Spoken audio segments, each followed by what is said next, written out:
ಸಾಲಿನ ಡಾಕ್ಟರ್ ರಾಜ್ಕುಮಾರ್ ಪ್ರಶಸ್ತಿ ಪ್ರಕಟ ಆಗಿದೆ. ಪುಟ್ಟಣ್ಣ ಕಣಗಾಲ್ ಮತ್ತೆ ಡಾಕ್ಟರ್ ವಿಷ್ಣುವರ್ಧನ್ ಪ್ರಶಸ್ತಿಯನ್ನು ಸಹ ಘೋಷಣೆ ಮಾಡಿದೆ ಸರ್ಕಾರ.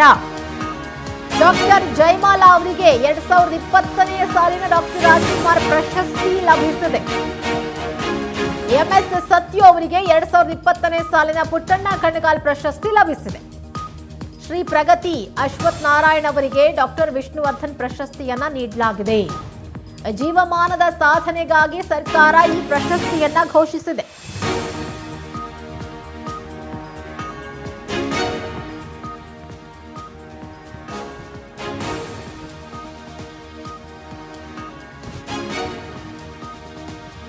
ನೋಡಿ, ಸರ್ಕಾರ 2020-21ನೇ ಸಾಲಿನ ಡಾಕ್ಟರ್ ರಾಜ್ಕುಮಾರ್ ಪ್ರಶಸ್ತಿ ಹಾಗೆ ಪುಟ್ಟಣ್ಣ ಕಣಗಾಲ್ ಪ್ರಶಸ್ತಿ ಮತ್ತೆ ಡಾಕ್ಟರ್ ವಿಷ್ಣುವರ್ಧನ್ ಪ್ರಶಸ್ತಿಯನ್ನ ಘೋಷಣೆ ಮಾಡಿರೋದು. ಆ ಪ್ರಶಸ್ತಿಗೆ ಭಾಜನರಾಗಿರುವಂತವರ ಹೆಸರು ಅಂದ್ರೆ ಡಾಕ್ಟರ್ ಜಯಮಾಲಾ ಅವರು 2020ನೇ ಸಾಲಿನ ಡಾಕ್ಟರ್ ರಾಜ್ಕುಮಾರ್ ಪ್ರಶಸ್ತಿಯನ್ನ ಪಡ್ಕೊಂಡಿದ್ರೆ, ಎಂಎಸ್ ಸತ್ಯು ಅವರಿಗೆ 2020ನೇ ಸಾಲಿನ ಪುಟ್ಟಣ್ಣ ಕಣಗಾಲ್ ಪ್ರಶಸ್ತಿಗೆ ಭಾಜನರಾಗಿದ್ದಾರೆ.